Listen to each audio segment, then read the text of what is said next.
Para você que está ligado no programa Globalizando, estamos iniciando mais uma edição para você. Você que nos acompanha, por exemplo, pela Rádio Nama, você que nos acompanha aqui pelo YouTube, você que está nos acompanhando em alguma plataforma, o Spotify, o Deezer, o Google Podcast, você que nos acompanha pelo Apple Podcast, seja muito bem-vindo ao programa Globalizando, que é um projeto de extensão do curso de Relações Internacionais da Universidade da Amazônia. Estamos já com esse projeto há 8 anos e você sabe, é um programa que discute temas internacionais e suas interfaces locais, regionais e nacionais. Portanto, você é muito bem-vindo no nosso programa Globalizando.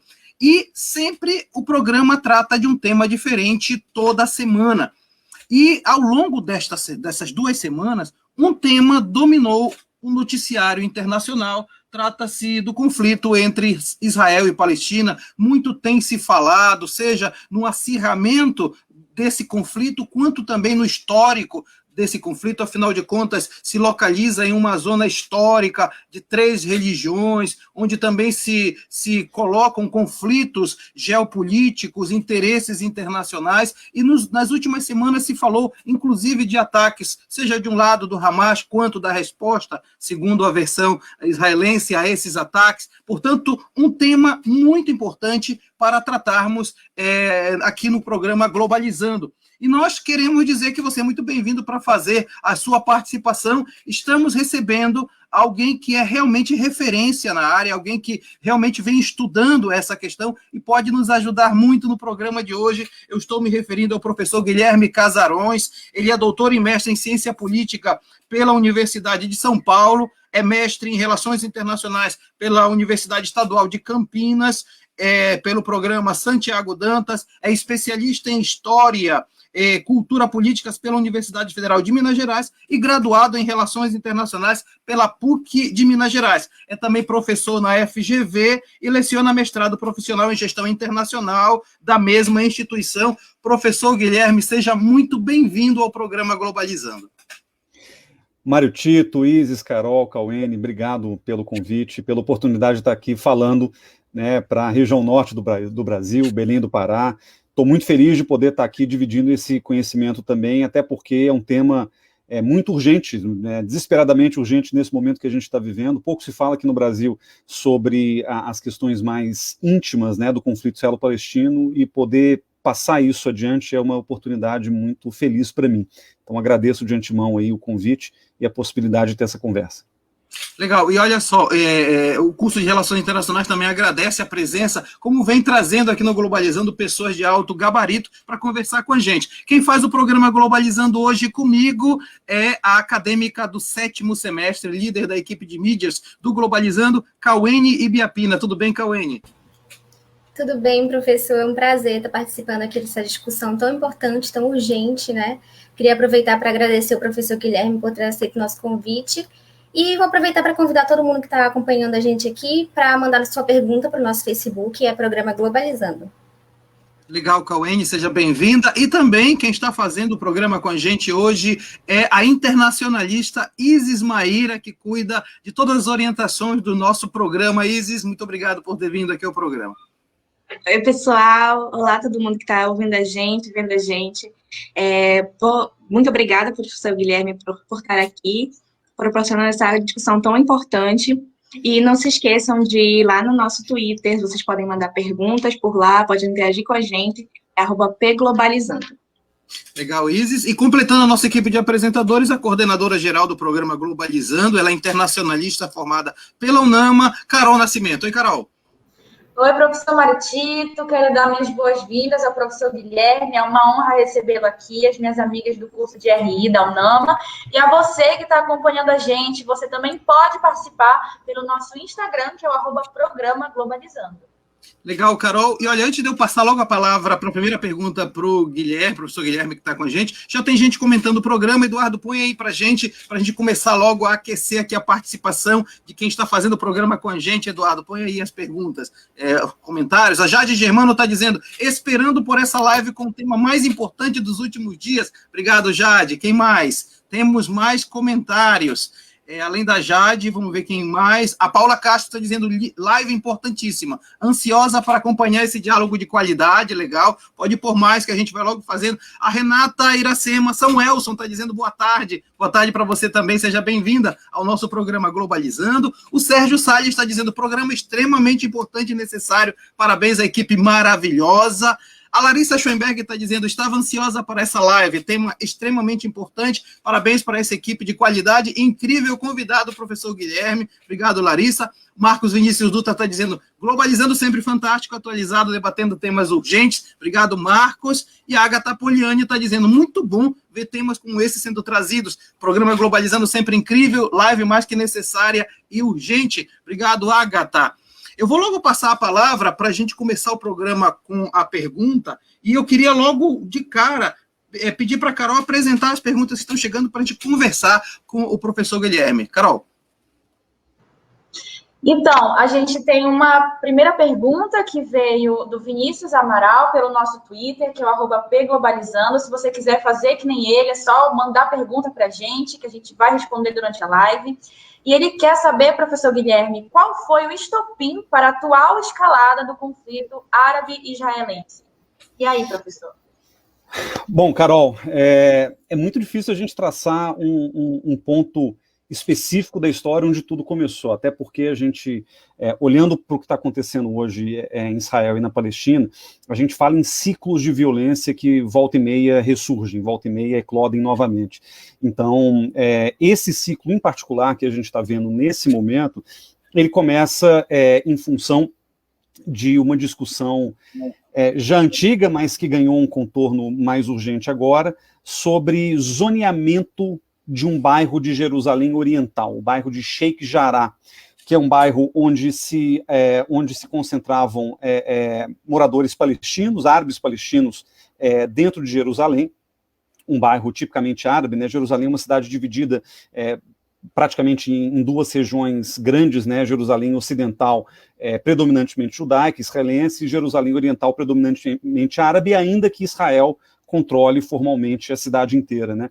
E esse bairro de Sheikh Jarrah, ele passou por uma controvérsia recente, que foi a tentativa de expulsão, de expropriação de determinadas terras habitadas por árabes palestinos, que foram reivindicadas pela Suprema Corte israelense como se fossem terras aí, do Estado de Israel. Então, toda essa discussão começou por causa desse zoneamento, dessa expropriação, e a intenção do Estado de Israel é construir habitações judaicas, predominantemente judaicas, nesta região que é tipicamente árabe. Isso deflagrou uma série de discussões jurídicas nas últimas semanas, isso gerou manifestações de lado a lado, né, defendendo aí a posse da terra. Jerusalém Oriental é uma parte bastante disputada dentro desse conflito, e claro, a isso se somam outras questões. Por exemplo, foi recentemente o Dia de Jerusalém, que israelenses comemoram o dia da conquista de Jerusalém na Guerra de 67, foi o fim do Ramadã, que é o feriado muçulmano,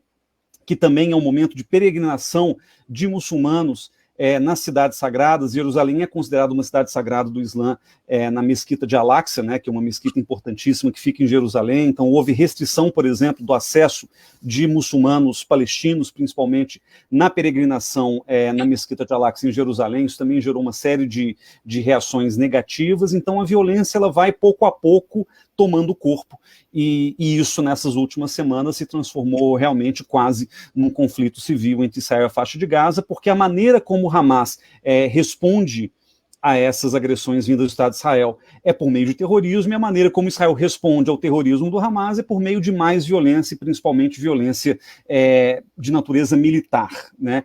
Então a gente está vendo aí um número muito grande de fatalidades, principalmente de civis palestinos, que decorreram desse processo de escalada de violência que a gente viu nesses últimos dias, né? Sobretudo nesse mês que passou.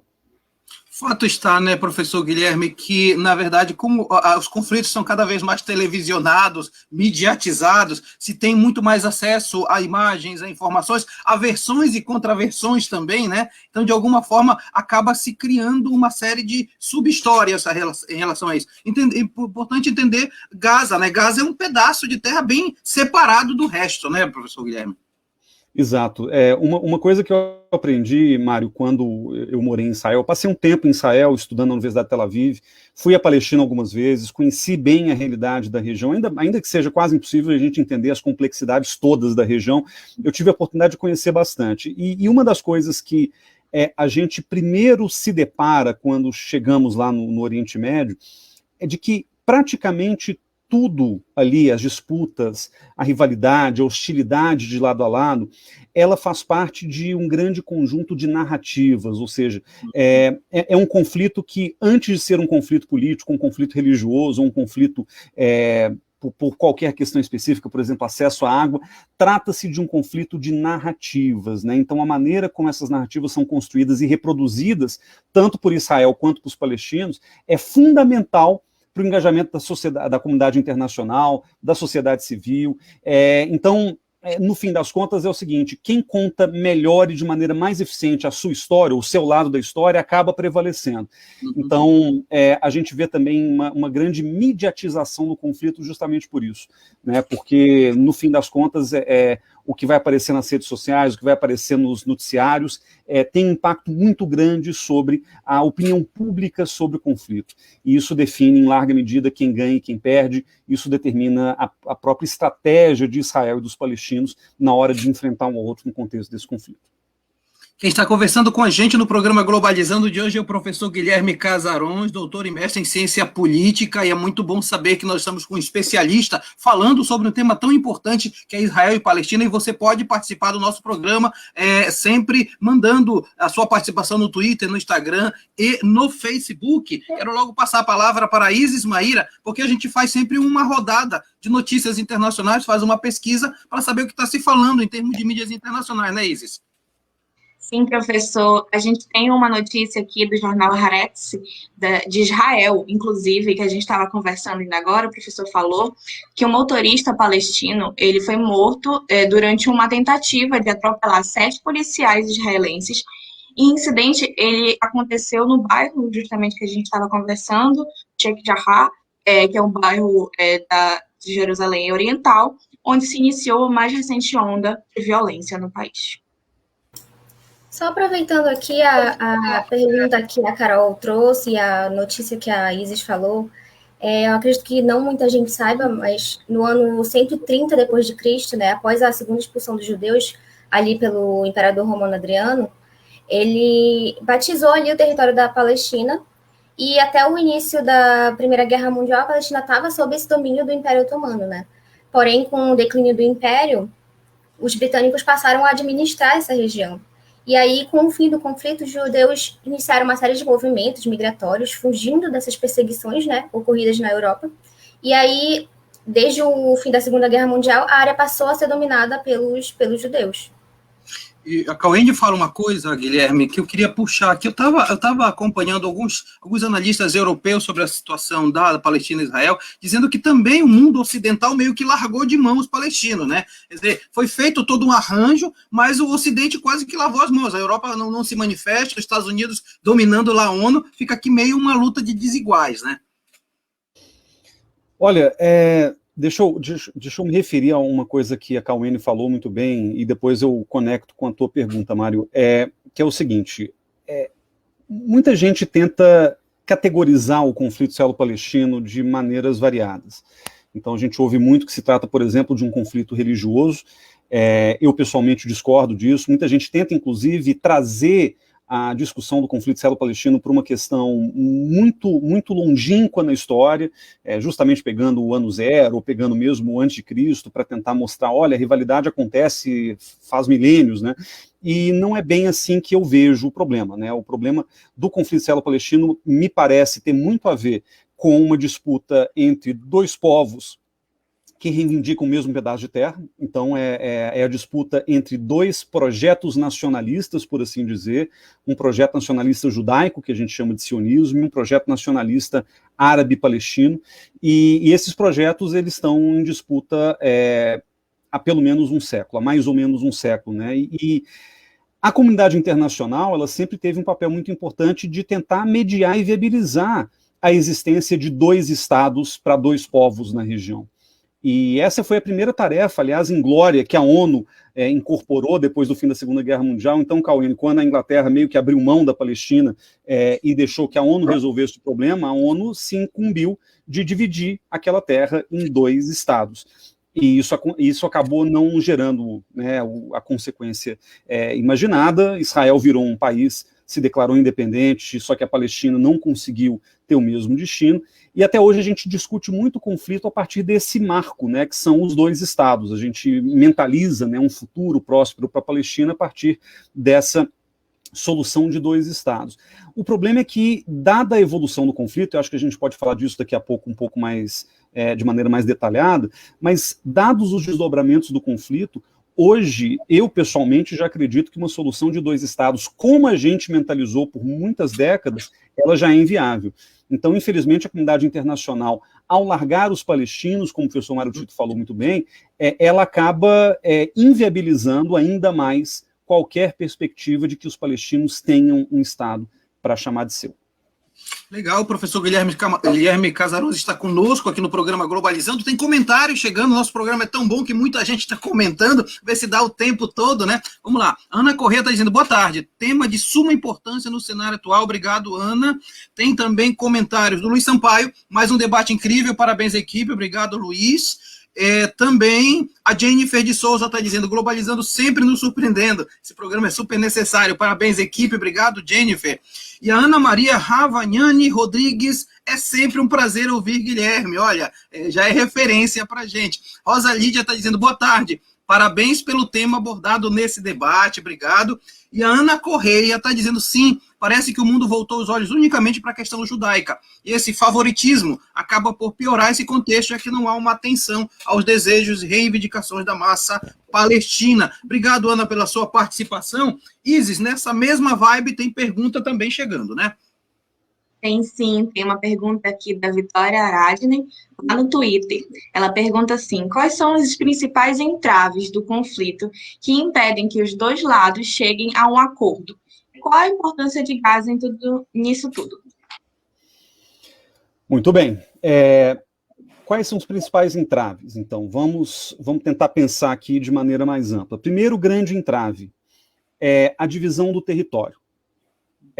Você tem dois povos que somam mais ou menos aí 20 milhões de pessoas, um pouco menos de 20 milhões de pessoas, contando os refugiados que estão no entorno, e esses 2 povos, eles habitam uma terra que é mais ou menos do tamanho do estado do Sergipe, que é o menor estado brasileiro.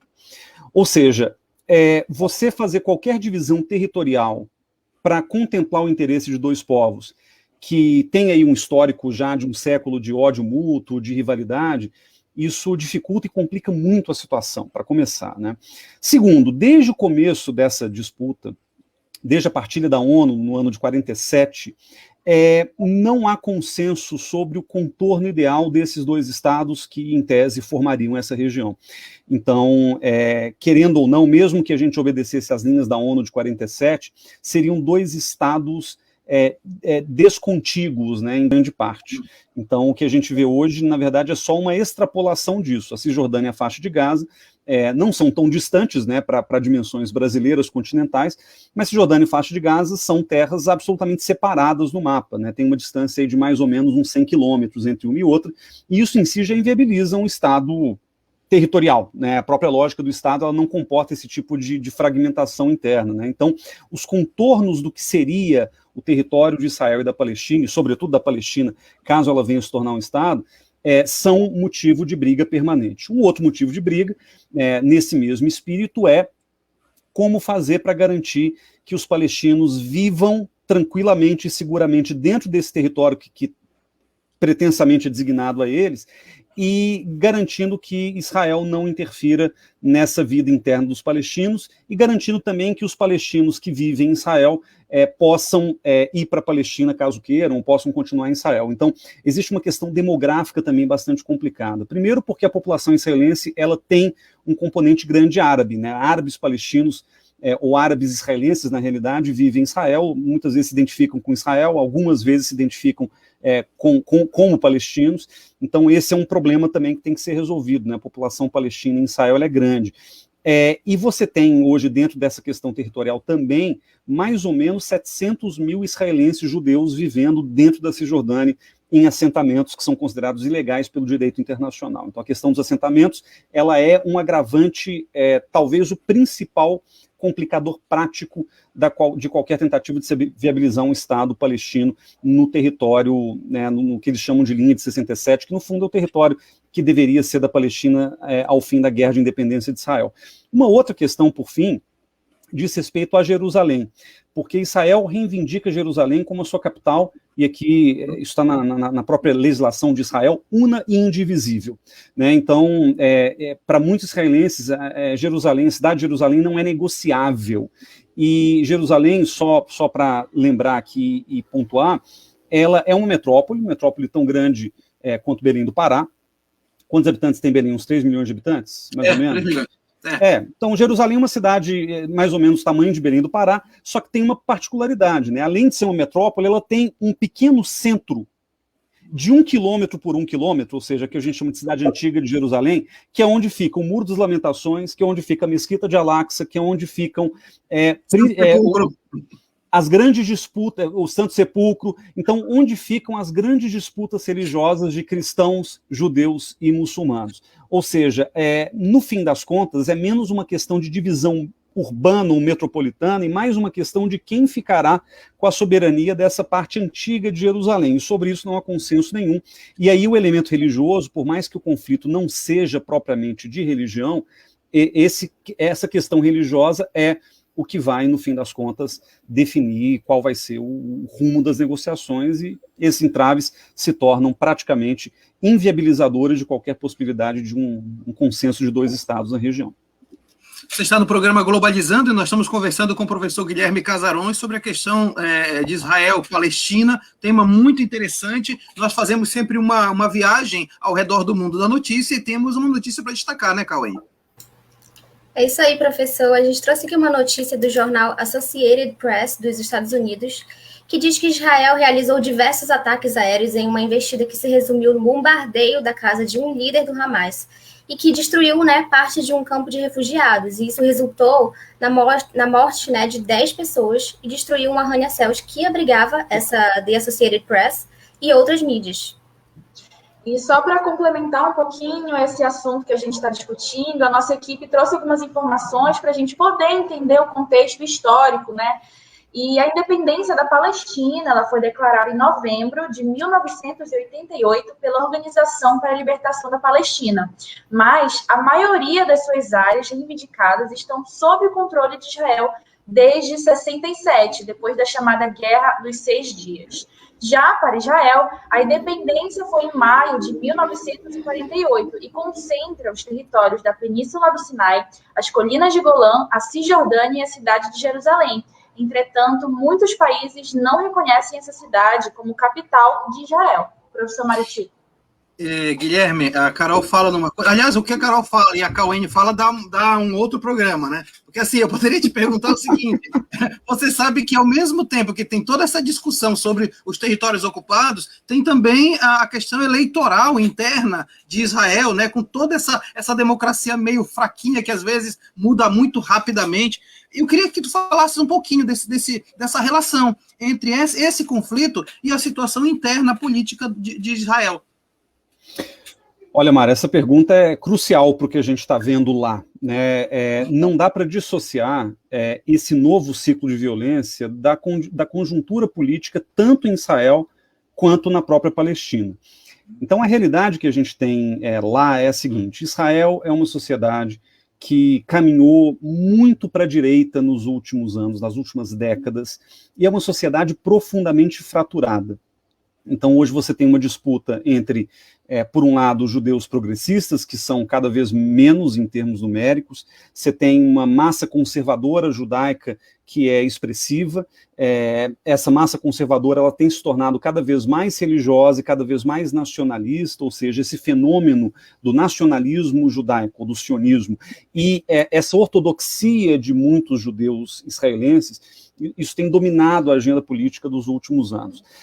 Sem mencionar o fato, que eu acho que também é importante nesse contexto, de que a sociedade judaica ela tem uma memória coletiva que se construiu nas ideias da perseguição e da necessidade de se autodefender, né? A gente não pode esquecer de que desde que os judeus foram expulsos das suas terras, né, pelos romanos, né, como a Cauene levantou mais cedo, desde que os judeus foram expulsos, eles foram perseguidos em praticamente todos os lugares onde eles tentaram se assentar ao longo desses últimos 2 milênios. E a culminação disso foi o Holocausto nazista, né, em 1942, 43, ali, que ceifou a vida de 6 milhões de judeus na Europa. Ou seja, você chegar para um judeu e falar assim, você tem que fazer concessões unilaterais para garantir a viabilidade de um outro Estado, isso para os judeus pode colocar em risco a sua própria sensação de existência. E é por isso que eles falam muito de ameaças existenciais, né, ao povo. Então, uma sociedade que, além de ter caminhado à direita por um fenômeno que não é só judaico, né, acho que o mundo caminhou à direita nos últimos anos, principalmente pós-2008, mas tem uma questão muito própria da sociedade judaico-israelense, que é essa noção do medo, né, o medo permanente. Então, obviamente, as lideranças políticas que pretendem se manter no poder, Mário Tito, elas vão construir o seu discurso em cima do medo e do ódio, e é justamente isso que Benjamin Netanyahu, o atual primeiro-ministro de Israel, vem fazendo muito bem. E percebamos que ele já está como primeiro-ministro há mais de 10 anos, né? Ele entrou em 2009, e desde aquele momento, ele vem sendo cada vez mais refém de uma agenda radical, ultra-ortodoxa e ultranacionalista, e hoje ele não é nem mais um líder de direita moderada como ele já foi no passado. Hoje ele é um líder que está refém da extrema-direita e, portanto, opera politicamente como se tivesse numa plataforma de extrema-direita, o que obviamente agrava o conflito. E do outro lado, para concluir, a Palestina também vive uma divisão profunda da sociedade. A Palestina, ela vem sendo marcada por uma falta de liderança. Lá nos anos 80, Carol, quando declarou-se a independência da Palestina, a Palestina tinha um líder chamado Yasser Arafat, né, que era o sujeito que canalizava as aspirações nacionais do povo palestino, controverso, aliás, mas ainda tinha um senso de liderança. Desde a morte do Arafat em 2004, a Palestina não encontrou ninguém para substituir a liderança, para fazer esse papel. E qual que é o resultado disso? Você tem, de um lado, a autoridade palestina governada pelo Fatah, que é liderada por um político fraco, Mahmoud Abbas, importante, mas que prometeu eleições desde 2006, a gente está 15 anos sem eleição na Palestina, e do outro lado você tem o Hamas, que acabou se destacando por ser um grupo mais radical e mais assertivo com relação à oposição a Israel, e por causa disso ele acabou se tornando bastante popular entre alguns palestinos, e isso deu margem para que o Hamas tomasse poder sobre a faixa de Gaza em 2006, e tenha ficado lá até então, né? Então, há 15 anos o Hamas é governado, aliás, a faixa de Gaza, me desculpem, é governada pelo Hamas, com mãos de ferro, né, o Hamas ele tem aquela ambiguidade bem típica, né, de um tipo de patrimonialismo, que faz um assistencialismo aqui, mas ao mesmo tempo domina a população do outro lado, então você tem uma situação política muito grave que acaba também ajudando a obstruir qualquer possibilidade de um acordo de paz com os israelenses, porque o Hamas recorre frequentemente ao terrorismo como instrumento também de agenda política. Muito próximo, inclusive, de uma lógica de milícia, né, Guilherme? E é interessante, Cauene, que aquilo que foi falado dessa questão do líder cabe muito bem no seu TCC, viu, Cauene? A gente está discutindo um pouco essa questão do líder, então é muito bom ouvir o que o professor Guilherme está dizendo agora.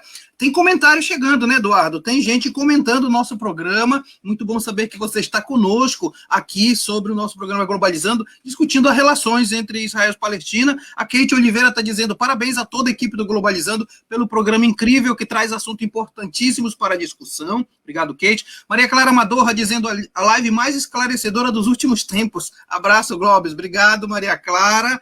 Tem também a Emi Vilas Boas, diretamente lá de Portugal, programa extremamente necessário, com um tema atual e que precisa ser discutido, convidado sensacional, a equipe do Globalizando está de parabéns, obrigado, Emi. O Carlos Eduardo dizendo, a equipe do Globalizando nunca deixa a desejar com os temas, obrigado. E também tem uma pergunta, viu, Eduardo? Você pode colocar a pergunta, que eu já vou engatar com a pergunta da Cauene também. A Lorena Carneiro está dizendo o seguinte, programa sensacional. Aproveita a oportunidade para questionar o professor Casarões sobre a participação americana nesse conflito. Até que ponto a interferência americana inflama ou apazigua o conflito? Aliás, Cauene, tem pergunta muito parecida com essa, né, Cauene? Exatamente, a gente recebeu uma pergunta aqui no Facebook da Juliana Benites, e ela quer saber exatamente, né, qual que é o papel dessas grandes potências nesse conflito. Bom, eu acho que em todo conflito, as grandes potências têm um papel, isso faz parte do nosso conhecimento básico de geopolítica, tanto no sentido de estimular e aprofundar os conflitos, quanto no sentido de interrompê-los quando é conveniente, né? Então, ou mediar, qualquer coisa do tipo. E a questão específica do conflito israelo-palestino é que a ascendência sobre esse conflito mudou de mão, né? Como vocês mesmos destacaram mais cedo, o começo desse conflito ele foi moldado pelos interesses britânicos, principalmente, que governaram a Palestina durante algumas décadas, e com o aprofundamento da Guerra Fria, o conflito israelo-palestino ele foi sendo apropriado pelos interesses geopolíticos dos Estados Unidos, que passaram a usar Israel, principalmente a partir da Guerra de 67, a Guerra dos 6 Dias, como uma espécie de posto avançado dos interesses americanos no Oriente Médio. Então Israel, nessa celebração que muitos fazem, né, da única democracia no Oriente Médio, o único país liberal no Oriente Médio, isso acaba tendo muito a ver com esse uso dos Estados Unidos de Israel como um posto avançado dos interesses norte-americanos, né? A partir do qual, aliás, os Estados Unidos fizeram várias guerras ao longo dessas últimas décadas no Oriente Médio, a Guerra do Golfo, a invasão do Iraque. Israel sempre esteve apoiando aí do lado americano esse processo. Então, os Estados Unidos acabam jogando um papel muito delicado, porque pela história de alinhamento com Israel, pelo papel que o lobby pró-Israel tem na própria política norte-americana, lobby esse que é feito não só pela comunidade judaica americana, que é muito numerosa, mas, sobretudo, pela comunidade evangélica norte-americana, que vê em Israel uma espécie de símbolo bíblico, né, de símbolo profético e etc. Então, existe uma questão muito complicada nos Estados Unidos, que é esse alinhamento dado por grupos de interesse muito bem organizados na política americana, principalmente tendendo para o lado republicano. Então, para os palestinos e para muitos árabes, os Estados Unidos não são vistos como um mediador honesto ou imparcial desse conflito. Então, essa é uma grande coisa. E isso exige dos líderes americanos, presidentes americanos, um esforço político muito grande para demonstrar uma isenção que é necessária para o encaminhamento de uma solução diplomática, principalmente uma solução de 2 estados entre Israel e os palestinos. O que acontece nesses últimos anos é que presidentes, sejam eles democratas ou republicanos, até tiveram um papel construtivo. Bill Clinton, mesmo George W. Bush, Barack Obama. O problema é que o Trump, nesses últimos 4 anos, fez uma inflexão completamente pró-Israel e ignorando os interesses palestinos de maneira muito escancarada, inclusive. O que gerou uma indisposição de muitos árabes, sobretudo dos palestinos, com relação a esse papel de mediador que os Estados Unidos empenharam. O Biden tem um desafio, portanto, né, para concluir. O desafio é o seguinte, ele vai ter que redobrar os seus esforços para mostrar para os palestinos que há uma boa vontade dos Estados Unidos no sentido de encaminhar esse conflito para um bom fechamento, né, para uma solução de 2 estados, que é o mais provável que a gente tenha ainda como marco de negociação, mas é um desafio enorme, porque agora não só os Estados Unidos estão desmoralizados como mediadores desse conflito, mas também outras potências têm interesse em passar a entrar, né? A gente não pode esquecer de que, desde a Guerra Civil Síria, a Rússia voltou a ser um ator importante na geopolítica do Oriente Médio. Ela tinha deixado de ser por muitos anos. A China, pela primeira vez, fez uma reunião em paralelo ali no Conselho de Segurança semana passada para negociar a solução para o conflito palestino nos termos dos interesses da China e de outras potências mais alinhadas com os palestinos. Ou seja, a própria geopolítica mais ampla vem mudando, a China passa a se envolver de maneira mais frontal em alguns conflitos e pode ser que isso mude o equilíbrio de forças que pode levar, ocasionalmente, a uma nova renegociação de paz entre Israel e os palestinos. Nós estamos conversando com o professor Guilherme Casarões aqui no programa Globalizando. Você é muito bem-vindo no nosso programa. O professor Guilherme é um especialista na temática entre Israel e Palestina, é mestre e doutor em ciência política pela USP. E a gente tem comentários chegando sobre o nosso programa. A Maria Lúcia Rodrigues está dizendo programa educativo e maravilhoso. Obrigado, Maria Lúcia. Ana Maria Ravagnani Rodrigues diz: o Egito teve participação importante na mediação da negociação do cessar-fogo deste conflito, né? E a Larissa Schoenberg está dizendo: é interessante ressaltar que, especificamente na situação atual, como Israel está administrando esse conflito, visto que Israel é um dos países que mais está vacinando sua população e doando várias doses para países em troca de apoio para o meio internacional, em contrapartida a isso, cedendo pouquíssimas doses de vacina aos palestinos, e aí já faz parte, inclusive, desse nuances do próprio conflito, né, professor Guilherme? Mas antes de eu passar a palavra para você, eu queria que a Carol jogasse um pouquinho a ideia da notícia que nós vamos comentar para fundamentar ainda mais a nossa conversa. Carol. Sim, mais uma vez nós vamos viajar pela imprensa internacional para ver o que se está comentando, né, sobre o assunto no mundo. E a notícia agora é do jornal Al Arabiya dos Emirados Árabes Unidos, que fala o seguinte: chefe da Guarda Revolucionária Iraniana enalteceu as ações do povo palestino de se defender da agressão de Israel e declarou que o Irã está ao lado da nação palestina e contra as ações de Israel. Galera, e também tem algumas informações aqui, também voltando para aquela ideia da pergunta da Cauene sobre os países, também as instituições. Uma das principais instituições envolvidas nesse conflito é justamente a ONU, que foi responsável pela recomendação da criação do Estado de Israel e da partilha do território. O envolvimento também do Reino Unido diz respeito ao período em que ele teve domínio sobre o território após a luta contra o Império Otomano, principalmente participando da tomada de algumas decisões. E também um dos países mais envolvidos, como a gente estava comentando, é os Estados Unidos, sendo um grande apoiador de Israel, tanto em termos diplomáticos, financeiros e bélicos. Guilherme, uma coisa que eu acho importante a gente falar, e eu acho bom ressaltar isso, é o seguinte: acima nós temos o Irã, ali abaixo nós temos o Egito. Na verdade, Israel é circundado de árabes por todos os lados. Como é que fica a participação do Irã? Qual é o medo ou receio que se tem, do ponto de vista geopolítico mesmo, do Irã, de alguma forma, entrar nessa discussão, de repente apoiar, seja a atuação do Hamas quanto do Hezbollah, por exemplo? Bom, são duas perguntas, eu vou tentar dividi-las e primeiro falar de ONU, né? A Isis falou do papel da ONU, depois eu volto ao Irã. É interessante você trazer a questão da ONU, porque lá no começo, quando a Palestina foi partilhada na ONU, havia um consenso, eram 50 e poucos países na ONU, havia um consenso de que a ONU tinha esse papel humanitário importante, de fazer a mediação diplomática para acabar com aqueles resquícios do colonialismo europeu no mundo. A gente estava ali no começo da descolonização, então a ONU ela tinha aí uma legitimidade, uma autoridade moral muito grande. O problema é que a ONU ela vive, desde os anos 50, 60, o contexto da Guerra Fria, uma espécie de politização que a deixa muito ambígua. Qual que é a ambiguidade da ONU? De um lado você tem a Assembleia Geral da ONU, composta por 193 países, a maioria esmagadora dos quais países em desenvolvimento. Países que passaram por problemas de colonialismo, países que se emanciparam nos anos 50 e 60, e países que até por uma questão histórica e uma questão moral do seu perfil de sociedade, se alinham à causa palestina. Então, se você olha qualquer resolução da Assembleia Geral da ONU que é votada sobre conflito israelo-palestino, há uma maioria esmagadora favorecendo a posição palestina e condenando Israel.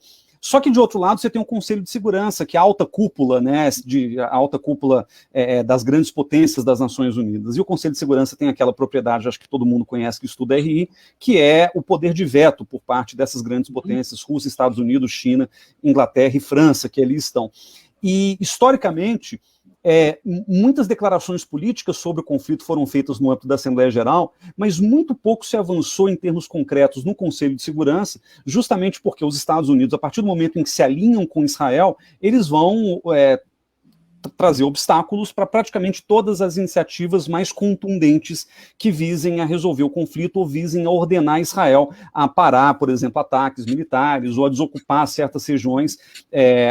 O Conselho de Segurança já emitiu várias resoluções para que Israel saia dos territórios palestinos, Cisjordânia e Faixa de Gaza, Golã, e isso nunca aconteceu. Então, há essa ambiguidade, o que faz da ONU, Isis, um ator muito complexo, porque, por um lado, os palestinos apostam na ONU até como forma de ter reconhecimento diplomático, né? A gente viu a campanha da autoridade palestina nos últimos 10 anos, foi justamente tentar ser reconhecido na ONU como Estado, porque isso daria uma certa alavanca diplomática para a Palestina renegociar os termos, né, da paz com Israel, e ao mesmo tempo Israel passou por um período, principalmente nesses últimos 10 anos, de total descredibilização da ONU.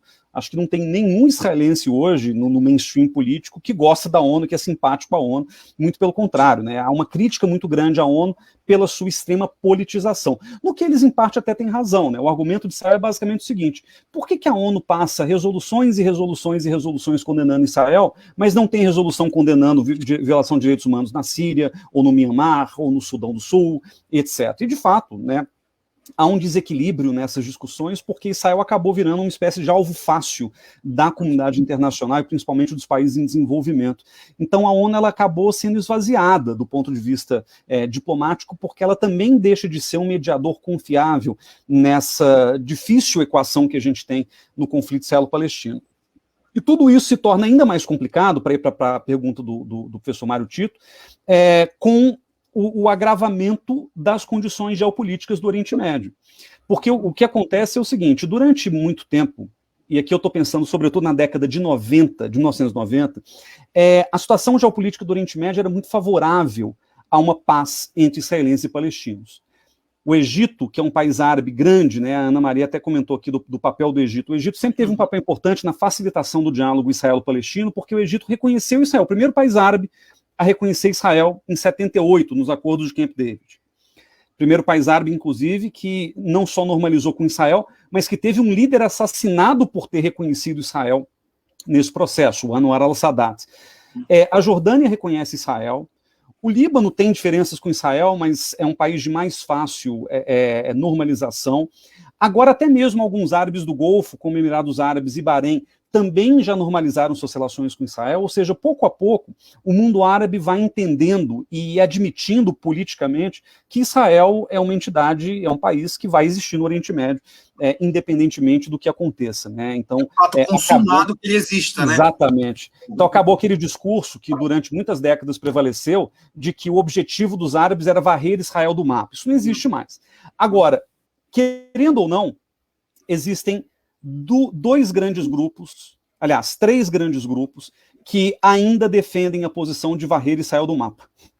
Um deles é a República Islâmica do Irã. O Irã é um dos poucos países do Oriente Médio que nem árabe é. É persa, tem uma civilização antiga por trás, é um país muito religioso, governado por uma espécie de teocracia republicana, é uma situação um pouco diferente até das monarquias absolutistas do Golfo, e é um país que, por ver o mundo muito a partir das lentes do Islã xiita, ainda vê Israel como um problema que tem que ser eliminado do Oriente Médio. Então, o Irã vem se posicionando muito contra Israel. O presidente do Irã atual ele é mais moderado, mas o Mahmoud Ahmadinejad, que presidiu o Irã por 8 anos, na década anterior, ele fazia declarações bombásticas do tipo: temos que varrer Israel do mapa, negava o holocausto judaico, etc. Então, o Irã, principalmente um Irã potencialmente nuclear, é visto como uma ameaça realmente existencial a Israel, porque, em relações internacionais a gente aprende muito aquela ideia do equilíbrio de poder nuclear, né, o balanço de poder, né, o mutual assured destruction, né, essa ideia de que países com bomba atômica não vão se destruir, mas os israelenses não têm o menor motivo para acreditar que um governo de ayatolás religiosos vai ser racional o suficiente para não incorrer no suicídio político de jogar uma bomba atômica contra Israel, por exemplo. Israel, que tem a seu próprio arsenal nuclear, ainda que não admita isso publicamente. Então o Irã é visto como, de fato, uma ameaça existencial. Agora, mesmo que o Irã nem desenvolva, nem chegue a desenvolver o seu projeto nuclear, o Irã ele tem uma íntima ligação, e esse é o segundo ponto que eu queria levantar, com 2 grupos não estatais, mas que representam uma ameaça muito mais próxima e muito mais direta a Israel. O Irã é muito próximo de um grupo libanês chamado Hezbollah, que é um grupo que domina, né, uma facção política que domina principalmente o sul do Líbano, que faz fronteira com Israel. O Hezbollah já enfrentou 2 guerras com Israel nos anos 80 e em 2006, guerras muito destrutivas, inclusive na região de fronteira, e o Hezbollah, por ser um grupo xiita no Líbano, ele tem essa filiação quase que religiosa com o Irã. E o Irã também é muito simpático e apoia o Hamas, que é o grupo palestino que, enfim, está ali na faixa de Gaza, usando Gaza como plataforma para os seus atentados contra Israel e para tentar criar um Estado palestino em toda à região de Israel. Então essa questão religiosa também aproxima o Irã do Hamas. O Hamas é sunita, não é xiita, mas tem essa proximidade. Então isso torna o Irã, né, bastante estratégico na região, e isso torna Israel muito assustado com o Irã, porque não só a questão nuclear, mas essa amizade com os grupos não estatais acaba colocando o Irã no centro do debate geopolítico, na preocupação da perspectiva israelense. Olha só, o programa Globalizão está trazendo um tema fantástico e nós estamos aqui muito felizes de estar recebendo o professor Guilherme Casarões falando dos meandros, do que está por trás de todo o conflito entre Israel e Palestina. Isis, eu queria que tu explicasse para o professor Guilherme, para quem está nos acompanhando agora, como é que funciona a nossa playlist e por que a gente faz separado do nosso programa aqui na internet. Bom, pessoal, a gente, né, tinha o programa na rádio e a gente sempre colocava músicas entrelaçadas junto com o debate, com os diálogos, porque a gente faz uma viagem musical por diversos países e é sempre muito legal. Como a gente está aqui na plataforma, no Facebook, a gente não pode colocar as músicas, mas a gente continua compartilhando e fazendo a nossa playlist diretamente ligada com essa live. Então, essa playlist, a nossa playlist desta semana, ela vai tratar dos países que são diretamente envolvidos no conflito entre Israel e Palestina. A gente vai ter Estados Unidos, Egito, os Emirados Árabes, Marrocos, Iraque, Catar, Jordânia, Sudão, Israel e Brasil, claro, porque a gente não pode deixar de falar um pouquinho, colocar um pouquinho da música brasileira. E a nossa equipe de mídias, né, que é a Cauene, que está aqui apresentando comigo, é a líder, ela vai disponibilizar essa playlist a partir de amanhã em todas as plataformas de streaming, né, e no YouTube também. Então, vocês podem acompanhar, escutar as nossas músicas, que vão estar muito, muito legais.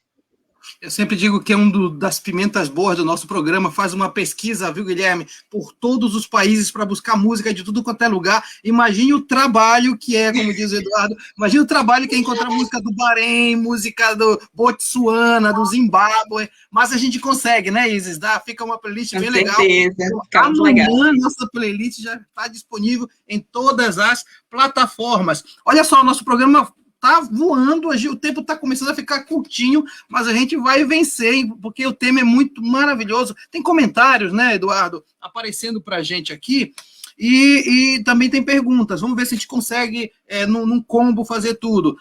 A Ana Maria está falando o seguinte: imagino que seja aí que Biden vai atuar mais fortemente. É bom, realmente é uma pergunta muito interessante depois para um outro programa, como é que vai ser a política norte-americana para o Oriente Médio em geral. A professora Leila Almeida está perguntando o seguinte: professor Casarões, sua abordagem é necessária para enxergarmos o conflito por outras lentes. Falando da Palestina, além de sofrer com os bombardeios atualmente, ainda administra crises e mortes com a pandemia? Ou seja, a pergunta dela é exatamente isso. E tem uma segunda pergunta que vai casar com a da Carol, que é uma pergunta da Rebeca de Paula. Obrigado, Rebeca. Qual o interesse econômico na Palestina? Carol, tem essas duas perguntas e mais a que você tem para apresentar também para o professor Casarões. Temos sim, professor. Agora a nossa pergunta é da Vanessa Lobato, que mandou para a gente por aqui, pelo Facebook, e ela quer saber quais são as consequências desse conflito para a comunidade internacional, professor Guilherme. Primeiro a economia, depois as consequências, então, né, já que são perguntas difíceis também. Mas, do ponto de vista econômico, né, a professora Leila perguntou aqui sobre essa questão, né, de como é que a Palestina administra tudo.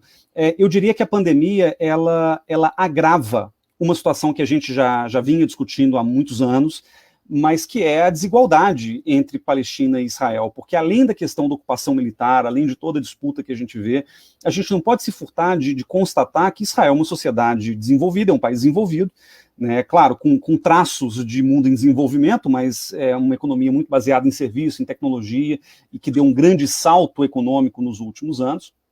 E a Palestina, né, os territórios onde a administração palestina são regiões muito pouco estruturadas do ponto de vista econômico. Então, são economias, é uma economia precária ainda, baseada, né, na pequena agricultura, baseada no comércio e nos serviços, nos centros urbanos palestinos, como Ramala, como Hebron, como a cidade de Gaza, mas é uma economia absolutamente precária e dependente, portanto, de ajuda internacional e dependente de uma interação com Israel. Então, por exemplo, uma das grandes fontes de renda para os palestinos era o salário dos palestinos que sempre trabalharam em Israel, faziam essa comutação aí de ida e vinda para Israel, para trabalhar no setor de serviços, para trabalhar com turismo, etc. E isso acabou se perdendo muito nos últimos anos, graças às ondas de violência, de atentados terroristas. Então, os palestinos hoje já mal conseguem arrumar emprego em Israel. Inclusive, os árabes israelenses, né, que são árabes ainda que não estejam morando na Palestina, eles também são tratados muitas vezes como cidadãos de segunda classe em Israel, têm dificuldade de arrumar emprego, de alugar um apartamento. Então você tem uma série de problemas até estruturais, de racismo local, que dificultam muito essa integração econômica entre os palestinos e Israel. E a pandemia só agrava isso, porque a pandemia mostrou, por exemplo, como que a tecnologia, somada a uma economia estruturada, ela consegue garantir a vacinação, por exemplo, à esmagadora maioria das pessoas, enquanto que os palestinos, que dependem de insumos externos, dependem de fronteiras abertas, e não têm essas fronteiras, dependem de uma, como é que fala, tipo uma relação de ajuda humanitária no campo da imunização também, a Palestina não está conseguindo nada disso. Então, o conflito ele acaba agravando também esse isolamento econômico e sanitário da Palestina. Por um lado, você pode até olhar o copo meio cheio e pensar, bom, mas pelo menos porque estão isolados, os palestinos acabam se expondo menos ao contágio. Sim, mas isso não muda o quadro de que você está tendo um aumento no número de casos, no número de mortes. Os hospitais palestinos não dão conta, tem muito palestino tendo que ir para Israel ou para o Egito para poder ser atendido. E essa é uma tratativa difícil, porque ela envolve embaraços diplomáticos e de segurança de todo tipo. Então essa é uma situação muito complicada, né, da economia. Agora, a outra questão que eu acho também importante a gente discutir diz respeito justamente a comunidade internacional, né? Como a comunidade internacional vê isso, né? Como é que isso impacta a comunidade internacional num sentido mais amplo? A primeira resposta que eu daria é o seguinte: o mundo ele ainda volta muitos holofotes para o conflito israelo-palestino. Então, a resolução desse conflito ela seria importante num sentido mais amplo, até para a gente poder passar a olhar para outros conflitos também. Então a gente acaba gastando muito tempo e muita energia, até acadêmica, né, Mário Tito? A gente estuda muito esse conflito e pouco o que acontece, por exemplo, nos rincões da África, ou mesmo no Iêmen, né, no próprio Oriente Médio e tal. Mas tem uma outra questão que é a seguinte: existe um peso simbólico da Palestina que a gente não pode ignorar. A Palestina ela é tão focada, ela é tão fundamental para a discussão da geopolítica internacional, porque ela é o berço do judaísmo, porque ela é o berço do cristianismo, porque ela é uma região sagrada para o Islã também. Então a gente está falando aí de uma população de mais ou menos 3 bilhões de pessoas, né, quase metade do mundo, que tem algum interesse simbólico ou concreto na região da Palestina. Então é um conflito que acaba atraindo muito interesse internacional por causa disso também. E obviamente a continuidade desse conflito é mais um símbolo de que a comunidade internacional tem falhado no seu papel de contribuir para transformar o mundo num lugar mais pacífico. Infelizmente, esse conflito acaba escancarando essa incapacidade da comunidade internacional de se posicionar de maneira adequada. Um conflito que já se arrasta há mais de um século, ele já poderia muito bem ter sido encaminhado da maneira mais adequada. Legal, professor Guilherme Casarões está com a gente. É interessante que nós temos ainda informações para você em viagem pelo mundo da notícia nesse último bloco. Deixa eu passar para a Isis Maíra, que tem informações para você. Tem uma notícia aqui, pessoal, do jornal Arab News, da Arábia Saudita, que fala que o ministro das Relações Exteriores da Arábia Saudita, Faisal bin Farhan, acusa Israel de grave crime contra os palestinos e pede a intervenção da comunidade internacional para dar um fim às práticas israelenses. Se eu puder fazer um comentário, né, só aproveitando aqui a fala da Isis sobre essa notícia, né, que fala do posicionamento da Arábia Saudita, após essa escalada de violência entre israelenses e palestinos, a comunidade internacional ela tem feito um apelo, né, em prol da paz, né. Por exemplo, o governo estadunidense e o Reino Unido eles têm pedido o fim desse conflito, né, para evitar ali que hajam mais vítimas. Eles têm criticado fortemente as ações palestinas.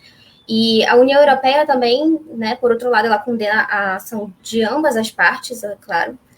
E o Alto Comissariado da ONU tem para os direitos humanos tem publicado notas, tem condenado toda essa violência e toda e qualquer incitação à violência, né? Assim como qualquer tipo de divisões étnicas, de provocações entre as partes.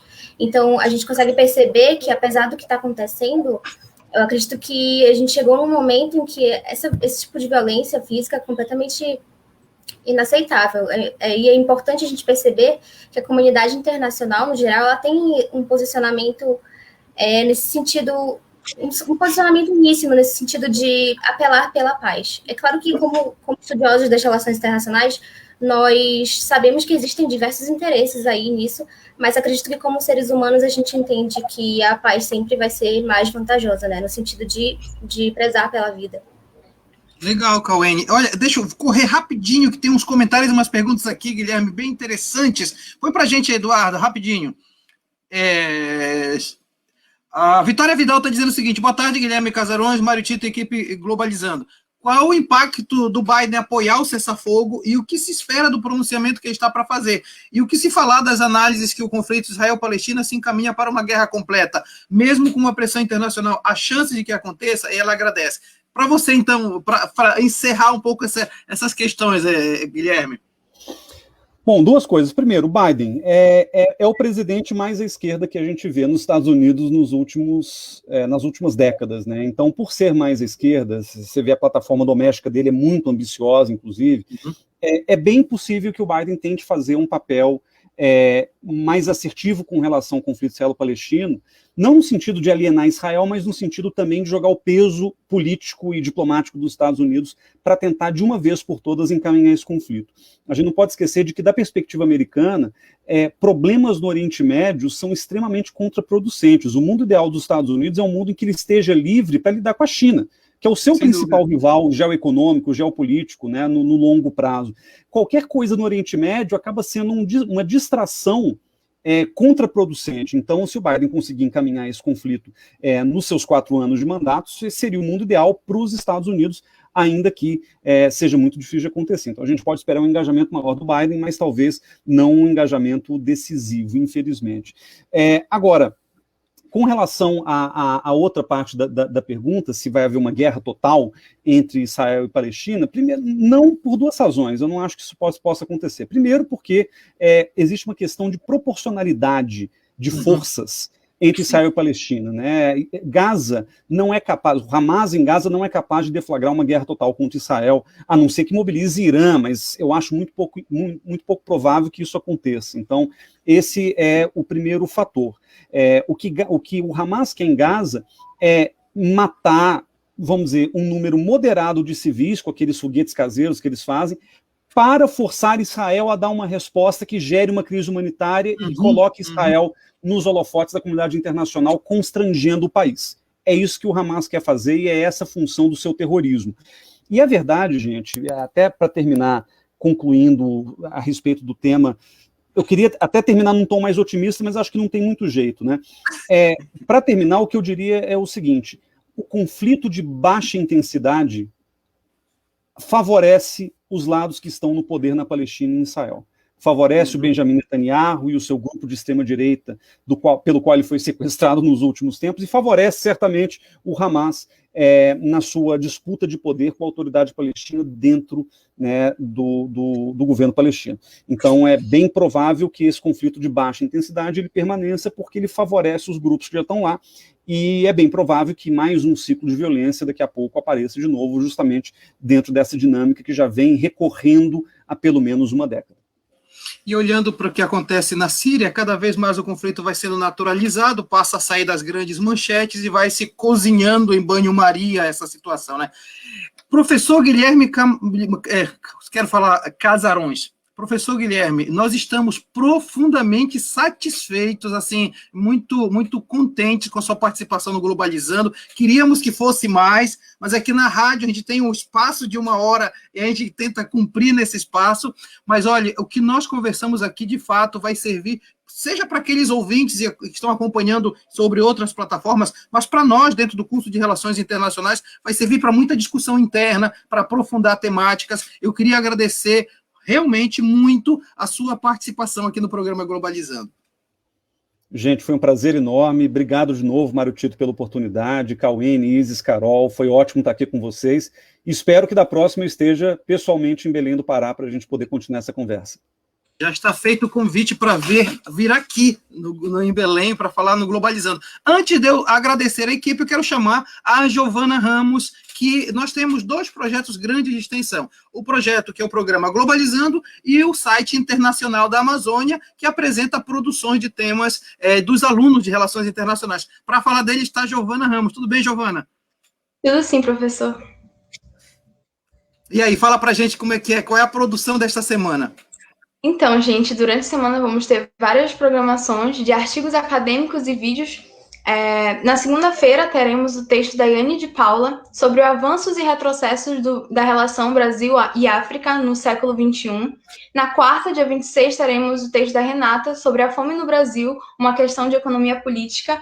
E, por fim, para finalizar a semana, teremos o texto do Tiago Amaral sobre a quebra da patente das vacinas para a Covid-19. Então, gente, é bem fácil para acompanhar essas nossas produções. No Instagram e no Twitter somos o @InterDaAmazônia e no Facebook e no YouTube somos o Internacional da Amazônia. O nosso site está disponível em todas as nossas plataformas.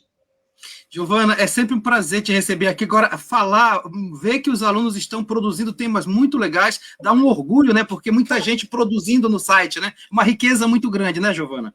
Sim, temos vários quadros além desses, dos artigos, temos o Interdicas, temos o Durma Informado, temos os vídeos que nós produzimos. Então, é muito enriquecedor contribuir com o site e ver que as pessoas também contribuem e que cresce mais ainda a comunidade internacional, né? Então, é muito bom. Legal, Giovana, te agradeço muito. Fique aí, porque nós estamos quase encerrando o programa, viu, Guilherme? É um site que é sempre bom dizer, eu sempre falo isso, tá? Que, na verdade, nós somos da Amazônia. Então, a gente tenta entender o papel da Amazônia no mundo e o que o mundo está falando a respeito da nossa região. Mais do que nunca, a gente tem que saber da nossa região, porque cada vez mais a Amazônia está no centro das discussões internacionais. Por isso que eu te agradeci muito por estar aqui, porque é uma forma também de trazer mais gente para estar com a gente apoiando esse projeto, viu, Guilherme? Agradeço muito a Cauene Biapina por estar com a gente, ela que é a coordenadora da equipe de mídias. Obrigado, viu, Cauene? Eu que agradeço, professor, foi um prazer muito grande, de verdade, foi um tema super importante da gente estar discutindo aqui. Queria agradecer a participação, né, das minhas colegas e do professor Guilherme Casarões. Legal, Cauene. Isis, muito obrigado por estar com a gente. Foi uma aula do Guilherme, né? Com certeza. Nossa, foi uma aula sensacional. Espero que todo mundo assista de novo. Se não deu para assistir agora, vai estar gravado no nosso Facebook, no YouTube, e a gente vai fazer também podcast. Não esqueçam de ver também o programa no sábado, que a gente também vai estar disponibilizando. E muito obrigada a todos, foi muito, muito legal.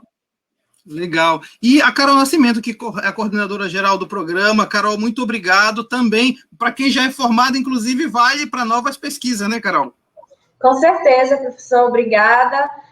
Para você que nos acompanhou, professor Guilherme, pela aula, já deixo aqui o convite, assim que for possível, para o senhor vir aqui a Belém participar com a gente, diretamente da Rádio Nama.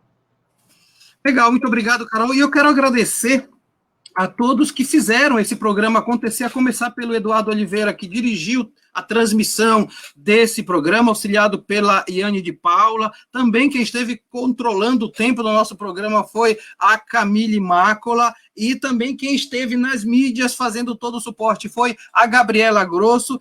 Eu quero dizer que o nosso próximo programa, nós vamos conversar sobre segurança e soberania alimentar, a questão da fome no mundo. Então, você é muito bem-vindo sempre a este programa, que é um momento de discutir temas internacionais e suas interfaces locais e regionais. Muito obrigado a todos, professor Guilherme, muito obrigado. Tchau, galera.